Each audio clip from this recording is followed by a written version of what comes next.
እያስተማርኩ ስለነበረ ከዘውጉ አንፃር እንድታዩት ነው የምፈልገው እንጂ ጆርዲ ምን ትሁን የማውቀው ነገር የለም። ምናልባት የእናቷ ጥሩ ሰው እንደሆኑ ሰምቻለሁ።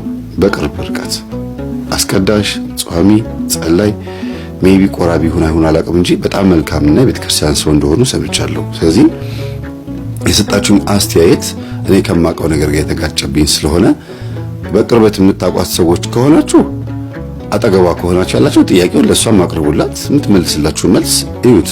እኔ ግን ሚዲያ ላይ ወይም በቲክቶኳ የለቀቀቻቸውን ድምጾች በመስማት ብቻ ያቀረብኩት ሐሳብ ነው። እሱም ህፃናት ወንዶችም ይሁን ሴቶች አይደፈሩ።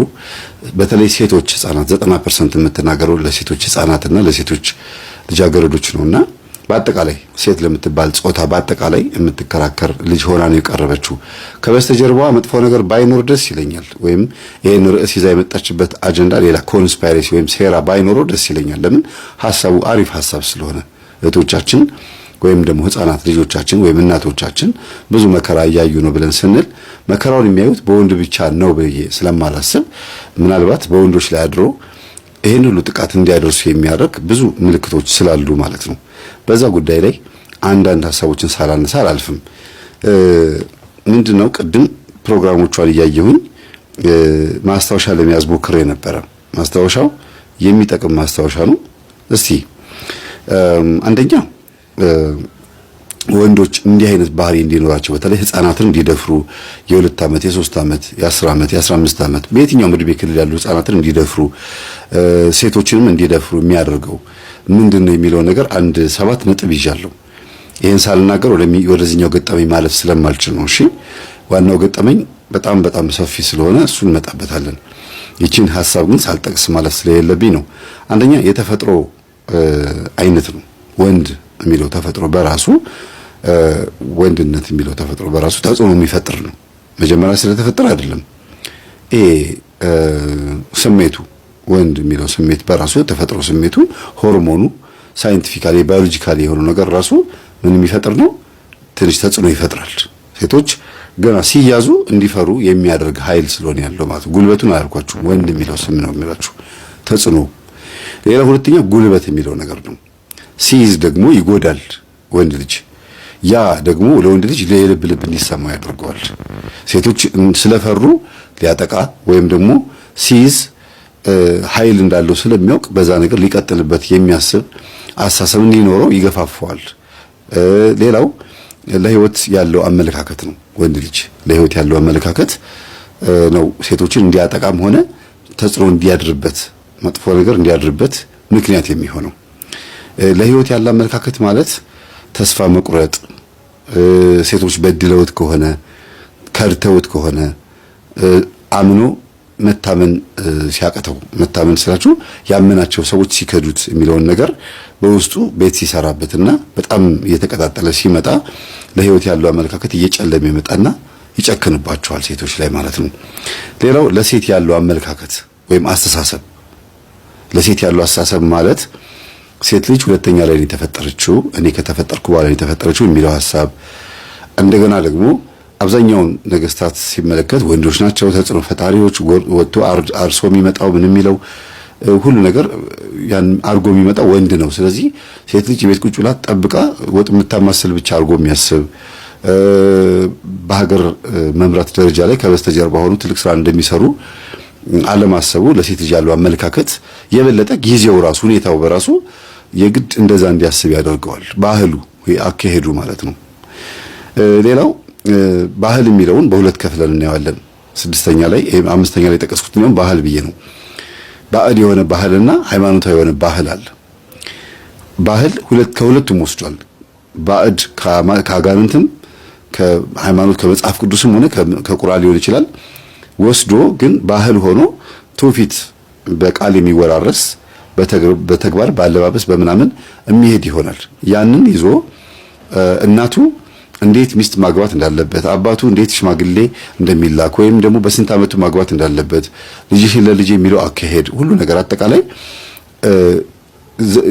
ጎረቤቶቹንና ሰፈሩን ወይም አገሩን እያየ በዛ ባህል መሰረት ለሴት ልጅ ምን ክብር መስጠት እንዳለበት ሲመርጥ ራሱ ሴት ልጅ እንዴት መምረጥ እንዳለበት ባህሉ ተጽዕኖ ይፈጥርበታል ማለት ነው። ያ ባህል ደግሞ የሚጎዳም የሚጠቅምም ሊሆን ይችላል። የሚጠቅም ባህል ለምሳሌ ከመጽሐፍ ቅዱስ የተወሰደው ምንድነው? ሴት ልጅ በተክሊል በምታገባበት ሰዓት ድንግል ሆና ስታገባ ከወንዱ እኩል ቆብ ታደርጋለች፣ አክሊል ታደርጋለች። ይሄ ትልቅ ክብር ነው። ከዛም አልፎ ደግሞ በዓለም ላይ ከወንድም ከሴትም በላይ ሆና ከኢየሱስ ክርስቶስ በስተቀር ለሁሉም መመኪያዎቹ እመቤታችን ቅድስት ድንግል ማርያም ናት አይደል? ለእመቤታችን ለቅድስት ድንግል ማርያም የተሰጠውን ክብር አስቡና ሁሉም ሴቶች ደናግላን የሷ ምሳሌ እንዲሆኑ ወይም የሷ ፍቅር እንዲያድርባቸው ተፈቅዷል ማለት ነው። ይሄ መልካም ባህል ነው፣ ሃይማኖታዊ ነው። ግን ባዕድ የሆነው ባህል ደግሞ ወይም ከባዕድ አምልኮ ደግሞ የተወሰደው ባህል ደግሞ ግርዛት ሊሆን ይችላል፣ እንጥል መቁረጥ ሊሆን ይችላል፣ ሴት ልጅ እንድትደፈር መፈለግ ሊሆን ይችላል፣ ጠለፋ ሊሆን ይችላል። እነዚህ ነገሮች የበለጠ ባህሉን ተከትሎ ሲሄድ ተጽዕኖ በመፍጠሩ በማስለቀሱ አይ ነገ ዝም ትላለች ምናምን ብሎ ጓደኞቹ ሚዜዎቹ ምናምን ግባና እንትን በል ድንግልናዋን ውሰድ ምናምን ብሎ ሲሉት በቃ ጀግንነት ስሜት እንዲሰማው ጓደኞቹ ሲገፋፉት ይሄንን እንደ ባህል ወስዶት ሴትን በመጉዳቱ እሷም ደግሞ ይሄን ነገር ተጎዳሁ ብላ አታስብም። ባህሉ ተጽዕኖ ፈጥሮባት ያ አካሄድ እውነት ነው ብላ ስለምታስብ በአንድም በሌላ መንገድ ጀግና ብላ የምትለው እንዲህ አይነቱን ወንድ ነው። በቃ ሳታውቀው ባህል ውስጥ ገብታበታለች። እንዲያውም አንዳንድ ጊዜ ከእናቶች ጋር ሆና እውነት ነው ትክክል ነው የኔ ጀግና፣ እንዲያውም ጠለፈኝ የሚል ፊልም ሁሉ ተሰርቷል። ጠለፈኝ ውሰደኝ ምናምን በቃ እና ሳያውቁት እንትኑን ይወዱታል፣ አካሄዱን ይወዱታል።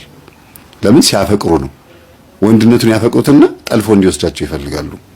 ሳይፈልግ እሱ ደግሞ ባዕድ የሆነውን ባህል ተከትሎ እሷን በእጁ ለማስገባት ይሞክራል።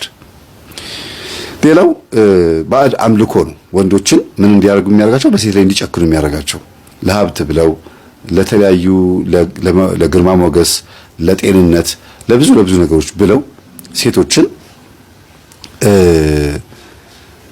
ሊጎዱ ይችላሉ። መጉዳት ሲባል ምንድነው? መስተፋቅር በመላክ እምቢ ስትለው አላገባህም፣ አንተና አትመጥነኝም፣ ካንተ ጋር መጋባት አልፈልግም፣ አታምርም፣ እድሜህም አይመጥነኝም ብላ ልትመርጥ ትችላለች። መብቷ ነው። ልክ መጽሐፍ ቅዱስ ውስጥ የአባታችን የአብርሃም ልጅ ይስሐቅ ሊያገባት ርብቃ ትጠየቅ ተብሎ ሩቅ አገር ሄዶ የአብርሃም ሎሌ አገልጋይ ወደ ርብቃ ቤተሰቦች ሲሄድ አብርሃም አባታችን ልጃችሁን ስጡኝ እያለ ነው ለልጄ እና ምን ትላላችሁ ሲባሉ ርብቃ ትጠየቅ፣ እኛ በሷ መብት ላይ በሷ ሐሳብ ላይ መብት የለንም ብለው የዛሬ 3000 4000 ዓመት እንኳን መጽሐፍ ቅዱስ ውስጥ ምን ያህል ለሴቶች እና ለሕፃናት ወይም ደግሞ ለልጃገረዶች መብት ይሰጥ እንደነበረ ያሳያል። ይሄ ግን ለሕዝቡ በሙሉ አይወክለውም። እግዚአብሔርን ለሚፈሩ የመጽሐፍ ቅዱስ ቃል ለገባቸው ሕገ ልቦና ለገባቸው ቤተሰቦች ብቻ የሚወክል ነው። እግዚአብሔርን ስለሚፈሩ መብቷን ጠየቁ። ይሄ ማለት በወቅቱ የነበሩ ሴቶች በሙሉ መብታቸው ተጠይቆ ነው የሚያገቡት ማለት ላይሆን ይችላል። ለሁሉም አይሰራም። በወቅቱ ለነበሩ ሴቶች አይሰራም። ምናልባትም በወቅቱ እግዚአብሔርን ለሚፈሩ ቤተሰቦች ብቻ የሚሰራ ሐሳብ ነውና ለዚህ ነው መጽሐፍ ቅዱስ ውስጥ ያለውን ሐሳብ በደንብ ከሰማ ነው ለሴቶች በጣም ጥብቅና የቆመ መጽሐፍ ነው።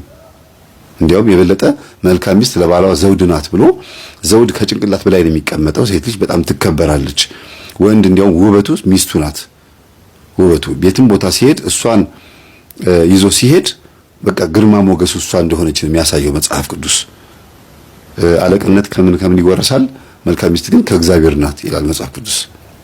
እና እንዲህ ያለውን ነገር ረስተው ባዕድ አምልኮ ውስጥ ይገቡና ለተለያየ አይነት ሰይጣናዊ ተግባሮች ብለው ሚስቶቻቸውን አሳልፈው የሚሰጡ፣ ልጆቻቸውን አሳልፈው የሚሰጡ ለባዕድ አምልኮ። ሴት ልጅ ከወለድክ ለኔ ስጠኝ፣ ቡና ታፍላልኝ፣ ጠንቋይ ቤት ይዛሃት ና ተብሎ ብዙ ነገር ይደረጋል። የቤቱ ሀብት ንብረት ወራሽ ከሆነች ወይም ደግሞ ወራሽ ሳይሆን እድል ከሆነች ስሟ ከብር ጋር በተገናኘ የብር ዛፍ ድላዊት ምናምን እየተባለ በሷ ስም በስሟ ማለት ነው ቡና ተፈልቶ የቤቱ ሀብት ንብረት ሆና የበለገችውን ትብላ ትጠጣ ተብሎ እንድትከበር አድርገው፣ ግን እድሏ ተወስዶ ሙሉ በሙሉ መውለድ አትችልም፣ ማግባት አትችልም። ዝም ብላ በቃ አይምሮ ዘገምተኛ ሆና እንድትቀመጥ ይደረጋል። በባዕድ አምልኮ የተነሳች ሴት ደግሞ የምትወልዳቸው ልጆች ልክ እንደዛ ተጠቂ ይሆናሉ። ድንገት ከተደፈረችም እንኳን የምትወልደው ልጅ ዲፎርም ወይም አንሼፕድ የሆነ ቅርጽ አልባ የሆነ ልጅ እንዲወለድ ምክንያት ይሆናል። ለምን? ተሰጥታለች ለመንፈሱ። እና በባዕድ አምልኮ ምክንያት ወንዶች ሴቶችን እንደዚህ ሊጨቁኑ ይችላሉ። ተይዘው ነው ግን እነሱ ራሱ በዛር መንፈስ ተይዘው ነው ራሳቸው። መጀመሪያም ከቤተሰብ የተቀበሉት ባዕድ አምልኮ አለ። ሴትን እንዴት ማድረግ እንዳለባቸው እንዴት መርገጥ እንዳለባቸው፣ እንዴት ሴትን መግዛት እንዳለባቸው አካሄዱ ይነግራቸዋል። ከዛ በዛ መሰረት ደግሞ መንፈስ ሲላክባት እቺ ሴት እሷ ራሱ ደግሞ ከባድ ችግር ውስጥ ትገባለች። ሴት ጠንቋይ ብትሆን፣ ሴት ደብተራም፣ ሴት ስርማሽ ቅጠል በጣሽ፣ ሴት አጋንንት ጎታች ብትሆንም እንኳን በሴት ላይ ትጨክናለች። የሴት ደም አምጡ፣ የህፃናት ደም አምጡ ብላ ልታዝሉ ትችላለች። ብዙ ቦታ ስላጋጠመኝ ነውና መንፈስ ሰዎችን ያስጨክናል። አይደለም ወንዶችን፣ ራሳቸው ሴቶች በሴት ላይ እንዲጨክኑ ያደርጋል። በብዛት እንዲያውም ለሴት ምቀኛ ናት ይባላል። ወንድ ለወንድ ብዙ ጊዜ የለም። ወንድ ለሴት ያን ያክል አይጨክንም። እና ይሄ ምንድነው ወደው አይደለም ነው። እና ስድስተኛ ላይ ባዕድ አምልኮ ሴቶች እንዲጎዱ ያደርጋል። ወንድ ላይ ማድረግ ሊሆን ይችላል፣ ራሳቸውም እነሱ ላይ ያለው አይነ ጥላ፣ በተለይ ሴቶች ላይ ያለው አይነ ጥላ እንዲደፈሩ ወንዶች ላይ መንፈሱን ያሳድርና ሂድ ድፈራት፣ እንዲያርጋት ይላል። ብዙ ጊዜ እስር ቤት ለማስተማር ሲሄድ ነግሬያቸዋለሁ። እስር ቤት እንደማስተምር ሲሄድ ወንዶቹ ያለቅሳሉ። እኔ እኮ ያን ሰዓት ያን ደቂቃ ምን ሆኜ ነው? አንዳንዱ ጠጥቼ ነው ይላል፣ ሐሺሽ ወስጄ ነው ይላል። አንዳንዱ ደግሞ ራሴ ሆኜ ነው የደፈርኳት። ግን ከደፈርኳት በኋላ ምንም ለውጥ የለም። ሴተኛ ዳርጌ ሄጄ ስሜት ማብረድ ይችል ነበረ፣ ወይ ደግሞ ፍቅረኛ ጋር ደውዬ፣ ወይ ደግሞ ግሎ ሲፈጽሜ ላበርደው የምችለውን ነገር ነው ሕፃን ልጅ ላይ ሄጄ እንደዚህ ያደረኩት። ምን ሆኜ ነው ይላል። ትምህርቱን ሲያዳምጥ እኔ ልክ አልነበርኩም የዛን ሰዓት ይላል። ቅጽበታዊ ናት ያቺ ቅጽበታዊ ስሜት መቆጣጠር አቅቶት እና ወደው እንዳልሆነ በተለይ ቤተሰብ ዛር መንፈስ እንዳለ ሳስተምር ስነግራቸው ያለምንም ጥርጥር ይሄ ሊሆን ነው የሚችለው እንጂ የወንድነት ስሜቴ ብቻ አይደለም ይሄን ያደረገው። ለምን እኔ በጣም ሕፃናትን ወዳለሁ፣ ለሕፃናት በጣም አዝናለሁ ነው የሚለው ይሄ ሰው። እና ወንዶችን ንጹህ እያደረኩ ያለው አይደለም ያለሁት። ወንዶች በልባቸው የቆሸሸ ማንነት ስብዕና እንኳን ቢኖራቸው፣ በቀለኝነት እንኳን ቢኖራቸውም ያ ሁሉ ነገር የሆነው ግን በአንድም በሌላ መንገድ በጠላት ነው እያልኩ ያለሁት። እኔ ወንድ ስለሆንኩ አሉ እየተከላከልኩ ያለሁት ግን ከደረስኩበት አንጻር ነው። እና እስር ቤት በጣም ብዙ የሚያሳዝኑ የሚያለቅሱ ወንዶች ነው የሚያጋጥሙኝ። አስገድደው የደፈሩ ወንዶችንማ ኢንተርቪው ሳደርግ እደነግጣለሁ አንዳንዴ። እንደው በባካችሁ ወንዶች የሆነ የተለየ ስሜት ሲሰማችሁ አማትቡና ቶሎ ብላችሁ ከዛ አካባቢ ቶሎ ብላችሁ ሂዱ። ይሄን ስሜት ነው ልናገር የምችለው፣ ሌላ ምንም ልናገር አልችልም። ሌላው ሰባተኛ የሴቶች ተፈጥሮ ሁኔታ ወንዶች እንዲደፍሩ ያደርጋል። የተፈጥሮ ሁኔታ ሲባል እግዚአብሔር ለምን እንደዚህ አድርጎ ፈጠራት ማለት አይደለም። ወንዶችም ራሳቸውን ባለመጠበቃቸው፣ ስሜቱን ባለመቆጣጠሩ በፍሪ ዌል ወይም በነጻ ፈቃዳቸው ተነስተው የሚፈጽሙት ነገር ነው። ግን ሴቶቹም ደግሞ በነጻ ፈቃዳቸው ተጠቅመው በተፈጥሯቸው ላይ ምን ይጨምሩበታል? በእንቅርት ላይ ጆሮ ደግፍ ባለው ላይ ይጨምሩበታል ማለት ነው። እና አለባበስ ዳሌ ካላት በልኳ የሚያምር ከሆነ ቀለማ ቀለም ለዋ ላይ ትደፋፋለች፣ የመንግስት ጸጉር ወይም ዊግ ትቀጥላለች፣ ወይም ሂውማን ሄር ሊሆን ይችላል። ይሄ ሁሉ ነገር ተጨማምሮ ያችን ሴት ወጣቷን ሴት ነው የምላችሁ። እንግዲህ ስለ ሕፃናት መደፈር በኋላ እመጣበታለሁ። ተፈጥሯዊ ሁኔታቸው የበለጠ ሴቷ ላይ ስሜቱ እንዲሳብ ያደርጋትና መንገድ ላይ ሲያገኛት እጇን እየጎተተ ጥቃት ወይም ደግሞ አላስፈላጊ ጉንተላ እያደረገ ጡት መንካት፣ ተጽዕኖ መፍጠር፣ ማስፈራራት፣ ጩቤ መያዝ፣ ይሄ ሁሉ ነገር እየተደረገ ሴቶች በግድ ለዛ ነገር ፈቃደኛ እንዲሆኑ ይደረጋል። እንግዲህ ተፈጥሯዊ ሁኔታቸው ያልኳቸው ይሄን። ሁለተኛ ነገር ደግሞ ሴትነታቸው፣ ይሄ አቅመ ቢስ ወይም ደግሞ ከወንድ ልጅ ያነሰ ጉልበት እንስራ ቢሉ እኮ ከወንድ ልጅ እኩል ሊሆኑ ይችላሉ፣ ግን በተፈጥሮ አይሆኑም። በልምምድ ነው የሚመጣው። ወንድ ልጅ ግን ምንም ሳይለማመድ ሴትን በአቅም ይበልጣታል። ወንድም ያነሳ ወንድ ግን ላታነሳ ትችላለች፣ በጭንቅላት ግን አይበልጣትም። ለምን? ሴት ልጅ በዘዴና በብልጠት ጎበዝ ናት። ግን ያም ሆኖ ደግሞ ተፈጥሯዊ ማንነቷ በራሱ አይደለም ለወንድ ልጅ ለሰይጣን እንኳን ራሱ በጣም ወሳኝ እንደሆነ መጽሐፍ ቅዱስ ይናገራል። ዘፍጥረት ምዕራፍ 6 እና መጽሐፈ ሄኖክ ምዕራፍ 2 ላይ የእግዚአብሔር ልጆች ይላል መናፍስት እነዚህ ማይታዩትን ደቂቀ ሴት ወይም በደብረ ቅዱስ የሚኖሩትን የተቀደሱ የተባሉ ወንዶችን ነው የሚናገረውና የእግዚአብሔር ልጆች የሰውን ሴቶች ልጆች አዩአቸው፣ ወደዷቸው፣ ከነሱ ጋርም ተኙ፣ ቁመተ ረጃጅሞች ወይም ራእይት የሚባሉትን ወለዱ ይላል። ስለዚህ የሰውን ሴቶች ልጆች አዩአቸው፣ ወደዷቸው ሲል ምን ማለት ነው? ለምን ወንዶችን ወደዷቸው ለምን አይልም? የእግዚአብሔር ልጆች የተባሉት ለምን ሴቶች አልሆኑም? ወይም ወንዶች ሆነው ሴቶችን መተው ለምን ደፈሯቸው? ወይም ደግሞ ለምን ተገናኟቸው? ለምን ቁመተ ረጃጅሞች ተወለዱ ሲባል መናፍስት ሴትን የሚይዝበት የራሱ የሆነ መንገድ ስላለው ነው። ጡት ያለው ማህፀን ያለው ውበት ያለው ሁሉ ነገር ያለው ሴት ልጅ ጋር ነው። አጠቃላይ የቤት እመቤትነት ልጆችን የማሳደግ ትልቁ የመጀመሪያው ትምህርት ቤት የሚባለው ሴት ልጅ ጋር ነው ያለው። ባል ከስራ ሲመጣ ወጥ መስራት ሊሆን ይችላል፣ ምግብ ልብስ ማጠብ ሊሆን ይችላል። በአጠቃላይ ቤቱን ማኔጅ የማድረግ ቤቱ ሊያርፍ ሲመጣ እረፍቱን አምና ተቀብላ የእውነት እንዲያርፍ የምትፈቅድለት ሴት ናት። ምክንያቱም እረፍት አለመስጠትም ትችላለች። አንዳንድ ቪዲዮዎችን በዚህ አጋጣሚ ልናይ እንችላለን። በጣም እንዲያውም አንድ ማስታወሰው የሆነ ቪዲዮ አለ። ምናልባት ቪዲዮን ላላገኘው ይችላል ይሆናል። ካገኘሁት ከጎኔ ልታዩት ትችላላችሁና ሲሊንደር የሚባለውን የጋዝ ማለት ነው ቤት ውስጥ የምታነዱት ሲሊንደር አለ አይደለም?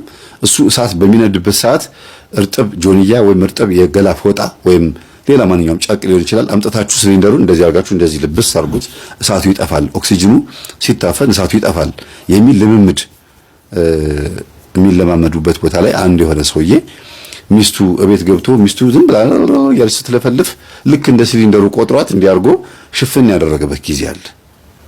ገብቷቸዋል። ያ ምንድነው ለማሳቅ ነው የፈጠሩት። ሴት ልጅ እንደዚህ ናት ብሎ ለማለት ነው የፈጠሩት። ግን ወደ አይደለም እሷም እንደዛ የምትለፈልፈው ሆን ብላ ነው፣ አስባበት ነው። ወይም ደግሞ ድንገት ተሸግራም ሊሆን ይችላል። ገንዘብ ላይ ምናልባት ውጪ ውሎ ሲመጣ ለሷ ቦታ አልሰጣት ይሆናል። ከጓደኞቹ ጋር ተጫውቶ ሲመጣ ለሚስቱ ቦታ አልሰጣት ሊሆን ይችላል። ብቸኝነት ሊሰማት ይችላል። ቤት ውስጥ ያለውን ስራ አልተረዳት ሊሆን ይችላል። የእሷን መለፍለፍ ግን እንደ ጭቅጭቅና እንደማለት ሊቆጥረው ይችላል። ስለዚህ ከስራ ወደ ቤቱ ሲመጣ የሚስቱ ንግግር ለሱ እረፍት ላይ ሆኖ ይችላል። እሷ ደግሞ እረፍት ልንሳው ብላ አይደለም ይሄን የምታረገው። በሁለት መንገድ ይሆናል። በእርግጥ በትክክልም እስኪመጣ ጠብቃ ችግሯን እየተናገረች ነው፣ ወይ ደግሞ ራያ ላይ ያለው የርኩስ መንፈስ ማለት ነው ባሏ ሲመጣ ጠብቆ እሷን እንደ ነዝናዛ እንድትቆጠር፣ እንድትመታ፣ እንድትደበደብ ወይም ባሏ የማይወደው ነገር እንድታደርግ አሽሙር፣ ስድብ ምናምን እንድትናገር እያደረገ ያ ስሜት እንዳይሰማት ሊያደርግ ይችላል። ስለዚህ ተፈጥሯዊ የሴት ተፈጥሯዊ ማንነቷ በራሷ ድምጸቷ ሁሉ ነገሯ ከጊዜ በኋላ በመላመት ሊሆን ይችላል። አወኩሽ ናኩሽም ሊሆን ይችላል። መጀመሪያ እንዳገኛት ለሆና ላትገኝ ትችላለች። ለጥቅማ ጥቅም የገባች ሴት ከሆነች ላይወዳት ይችላል። ከተጋቡ በኋላ አሽሙረኛ፣ ሐሜተኛ ጎረቤት ጋር የሄደች ስሙን የምታነሳ የምታሰድብ ሆና ጠልቷት ሊሆን ይችላል። ይሄ ሁሉ ነገር ግን እንዲሆን የሚያደርገው እሷ ላይ ሆኖ ነው። ለዚህ ነው ሰይጣን ሴት ልጅ ላይ ተቀምጦ ባልንም ትዳርን ለመበተን ባልን ለማሳበድ ሴት ልጅ ላይ ተቀምጦ ስራ ሊሰራ ይችላል። ስለዚህ አጋንንት ብዙ ጊዜ ሴትን የሚያጠምዱት ጸበል ላይ ከሚጮሁት 10 ሴቶች መካከል 10 ሰዎች መካከል 7 ወይ 8 ሴቶች ናቸው። በቁጥር ሴቶች ስለሚበዙ አይደለም። ሞር በብዛት አጋንንት ሴቶችን አጥምዶ ወንዶችን፣ ልጆችን፣ ቤተሰብን የማጥመድ አቅም ስላለው ነው። ሴትን ያዘ ማለት ልጆችን ያዘ ማለት ነው። ለምን የምታጠባው የምታሳድገው እሷ ስለሆነች ከስር ጀምሮ ሊይዝ ስለፈለገ። ልክ ማርቆስ ወንጌል ምዕራፍ 9 ቁጥር 26 ላይ ከልጅነት ጀምሮ እሳት ላይ ይጥለዋል የተባለው በእናት እጅ ላይ አድጋ ወይም አድጎ ያ ሕፃን ልጅ ወይም ያቺ ሕፃን ልጅ እንድትበላሽ ከፈለገ እናትን ክፉ ሊያደርግ ይችላል። የእናት ቡዳ ልትሆን ትችላለች። ከዛ አንጻር ይሄንን መንፈስ ሴት ልጅ ከተዋሃደችውና አይኗ ላይ ቡዳ እጇ ላይ ምተት ወይም ደግሞ ቤት ውስጥ የሆነ ልክፍት ወይ ዛር መንፈስ ከቤተሰብ የተቀበለችው ጨሌ ምናምን ካለ ሙሉ በሙሉ ትዳሩን ዜሮ ታስገባዋለች ማለት ነውና ምንጩን ካልያዘ ሌላውን ነገር ማያዝ አይችልምና ወንድ መንፈስ የለበትም ማለት አይደለም። ቤቱን ለማፍረስ ግን የቱን መያዝ እንዳለበት ሰይጣን ሊያውቅ ይችላል ነው። ወንድንም ይዞ እሷን ቀጥቅጦ ደብድቦ ከቤት ሊያባራት ይችላል። ግን ከቤት ካባራት ሌላ ሚስት ደግሞ ያገባል። ሌላ ሚስት መልሶ እንዳያገባ እላዩ ላይ ያለው የባልየው መንፈስ ሚስትየው ላይ ያርፍና ሴትዮዋን የምትል በቃ በጣም እጅግ በጣም አደገኛ የሆነች የተመሰከረላት ሐሜተኛና ተሳዳቢ ልትሆን ትችላለች። በዚህ ጥልት አርጓት ሴት የሚባል ሁለተኛ አላገባም ብሎ በሴተኛ ዳሪ ብቻ እንዲኖር እየሄደ ስሜቱን እያበረደ እየጠጣ እየመጣ ሚስት አልፈልግም እንዲቆርጥ የግዴታ ከሚስቱ ጋር ሆኖ 5 ዓመትም 10 ዓመትም ነበልባል ውስጥ ሲኦል ውስጥ እንዳለ እንዲመስለው ሊያረግ ይችላል። የተሻለውን መንገድ ነው ሰይጣን የሚመርጠው። ዝም ብሎ ያገኘውን ጥፋት አያጠፋም። አጥንቶ ነው የሚላከውና እነዚህ አሁን የነገርኳችሁ 7 መስፈርቶች በተለይ በመጨረሻው ሴቶች ተፈጥሯዊ ሁኔታ የሚለው ነገር በጣም ወሳኝ ነገር ነው። ወንድ ልጅ እንዲሰናከል ምክንያት ይሆናል። እንዲሰናከል የሚለው ነገር እንዲሳሳት ታሳስታለች ማለት አይደለም። ወይም ሔዋን ዕፀ በለሱን ስለበላች ሁልጊዜ አሰናካይ ነች ማለት አይደለም። ያ በዓመተ ምሕረት በድንግል ማርያም ተሽሯል፣ ወይም በድንግል ማርያም ልጅ በኢየሱስ ክርስቶስ ተሽሯል። ለምን በቀደመችው ሔዋን ጥፋት ሲመጣ በሁለተኛው ሔዋን በድንግል ማርያም ደግሞ ሕይወት መጥቶልናልና ገልብጦ ሊጥለን የሔዋን መኪና ማርያም አዳነችን፣ ፍሬን ያዘችና ሰምና ወርቅ ነው ፍቱት። ገልብጦ ሊጥለን የሔዋን መኪና ማርያም አዳነችን፣ ፍሬን ያዘችን። ስለዚህ በዓመተ ምሕረት ሴት ከዛም ድንግል ከዛም ንጽሕት በሐሳብም በሁሉ ነገሯ በልቦናም በምንም በስጋም ድንግል የሆነችዋ ድንግል ማርያም መጣ ዓለምን በሙሉ ንጹህ ልታደርግ ወይም ንጹህ ሊያደርግ የመጣውን ይሄንን የክርስቶስን ሐሳብ በሙሉ እንድንወደው አደረገ እግዚአብሔር። ዓመተ ምሕረት የተባለውም ለዚህ ነው እኮ በሴት በኩል ነው አይደል የመጣው ምህረት። ከዛ ከሷ የተወለደው ደግሞ ምህረት ያው ክርስቶስ ራሱ መሐሪ ነው። ለዚህ ኪዳነ ምህረት የተባለችው ድንግል ማርያም ክርስቶስን ኪዳነ ምህረት ከማለት ይልቅ ድንግል ማርያም ኪዳነ ምህረት ያልናት ምክንያተ ድህነት ስለሆነች ነው። ወደዚህ ወደ መጨረሻው ስመጣ ግን ይሄን ሁሉ ሐሳብ እንድጠቅስ ምክንያት የሆነኝ የጆርዲ ሐሳብ ነው። ጆርዲ በድብቅ እናንተ ፌሚኒስት ነች ልትሉ ትችላላችሁ። አላቅም፣ አላየሁም ልል አልችልም። ሐሳቦቿን ግን ሰምቼ ከፌሚኒስትነት ይልቅ ግን እኔ ሞር ጎልቶ የሚታየኝ ምኑ ላይ መሰላችሁ? የፈለገ ዊግ አለባበሷ ላይ ዊግ ትቀጥል፣ የፈለገ ነገር ምላሷ ላይ ያለው ቃላት ላይ ግን በትህትና መምህራን አቅርበዋት ቢያናግሯት ሐሳብሽ እኮ ጥሩ ነው፣ ግን እቺ ነገር ደግሞ እንደዚህ ብታረያት መንፈሳዊ ነገሮች ውስጥ ብትገቢ አባቶቻችን በዚህ መልክ አይደለም የጻፉት፣ አንቺ እንደምታስቢው አይደለም፣ መጽሐፍ ቅዱስ ውስጥ የተሳሳተ ነገር የለም፣ የእግዚአብሔር ሐሳብ ነው። ምናልባት ከመጽሐፍ ቅዱስ ቀጥሎ የተጻፈው መጽሐፍት ላይ ትኩረት አድርገን ማስተካከል ያለብን ነገር እናስተካክል ብለው አባቶች ቢቀርቧት የእውነት ነው ብላችሁ ሞር በብዛት የእግዚአብሔርን ሐሳብ ትቀበላለች ብዬ አስባለሁ። ለምን መጽሐፍ ቅዱስን እንደ መጽሐፍ ቅዱስ የምትቃወም የምትኖር ማተብ አታስርም። እንዲሁም ደግሞ በዚህ ልክ ሰዎች እየተናገሯት መልሳ ቪዲዮ አትሰራም ነበር፣ በዛው ትጠፋ ነበር። እና በፍጹም አልቃወምም፣ በፍጹም ደግሞ አልደግፍም። ይሄን የምለው ለምንድን ነው? ሐቅ ስላለ ነው፣ እውነት ስላለ ነው። አይደለም በመንፈሳዊ ቦታ ላይ ተቀምጠን ቀርቶ ዓለማዊ ቦታ ላይ ተቀምጠው እንኳን ሰዎች ይሄን ነገር ሲሰሙ ፈጽሞ ልጅቷን ሊሰድቡ የማይችሉበት ሐቅ ስላለ በምድር ላይ የተፈጸመ ስለሆነ ምድራችን የብዙ ነገር የኃጢአት ጨምልቅልቅ ስለሆነች መጽዳት ያለበት ነገር እያለ ሳሙናውም ፎጣውም ማጽጃውም ሁሉ ነገሩም እያለ ተፋጠናል ብዬ ነው የማስበው። እና ተነስተን ከማጽዳት ይልቅ ቁጭ ብለን ኮሜንት ማንበብም መጻፍም ስለሚቀናን እንጂ ሁሉም ሰው ልነሳ ቢል የማይጸዳ ነገር የለም። ሰው ያበላሸውን ጥላሸት ማጽዳትን የመሰለ ነገር የለም። እኛም ጥላሸት ከምንቀባ ይልቅ እና እስካሁን ድረስ ያወራሁት ነገር በጣም ይቅርታ ከገጠመኝ በፊት የሚጠቅም ነገር ነው ብዬ ስላሰብኩኝ ነው።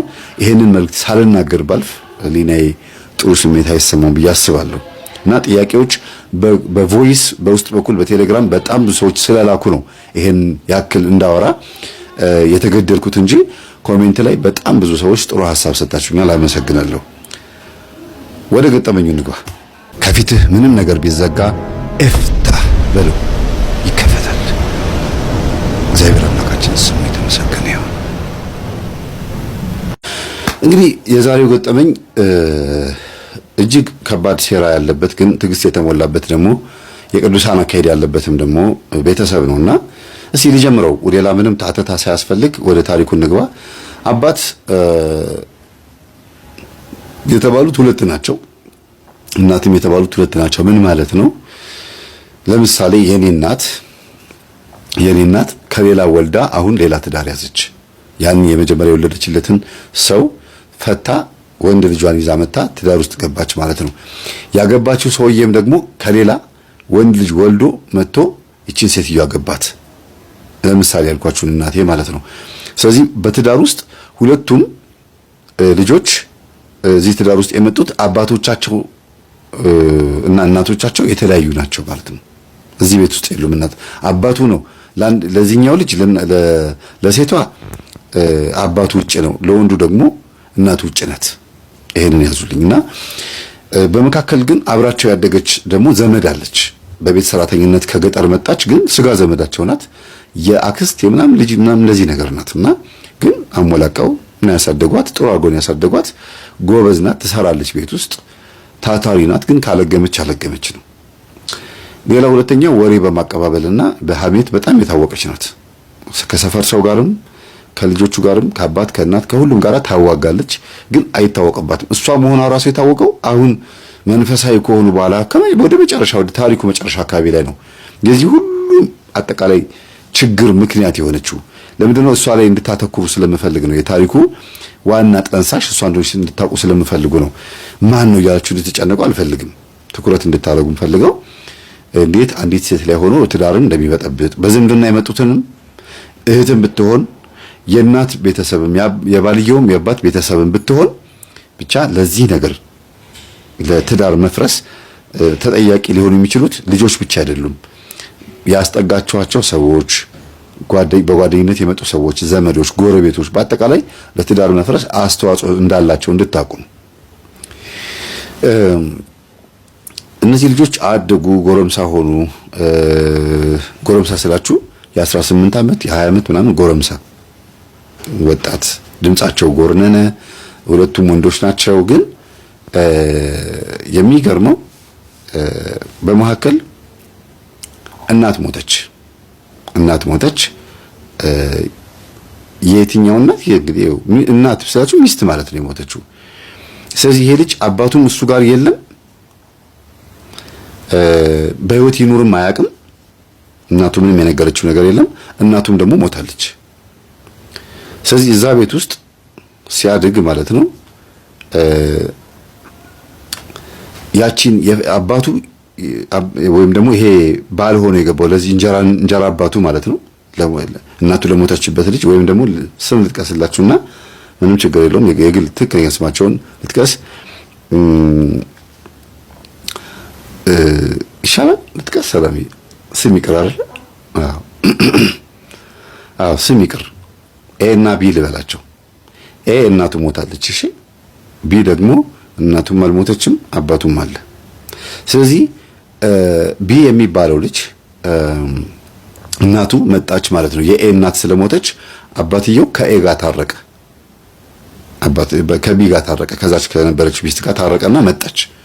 አሁን ይሄ ልጅ ባይተዋር ሆነ። ኤ ማለት ነው እናቱ የሞተችበት ልጅ እዛ ቤት ውስጥ ባይተዋር ስላችሁ ምንድነው? እናቱም የለችም አባቱም የለም። ስለዚህ ይቺ አሁን በኋላ የመጣችው እናት ምን ልትሆንበት ነው? ምቀኛም እንጀራ እናትም ልትሆንበት ነው። እንጀራ እናትም ትሆንበታለች። አባቱም ደግሞ አባቱ አይደለም፣ የእናቱ ባል ስለነበረ ነው። ግን ምንም ማድረግ አይችሉም።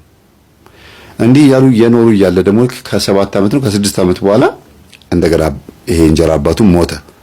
ክፉ ሰው አይደለም እንጀራ አባቱ፣ መልካም ሰው ነው። በጣም በጣም ደግ ሰው ነው።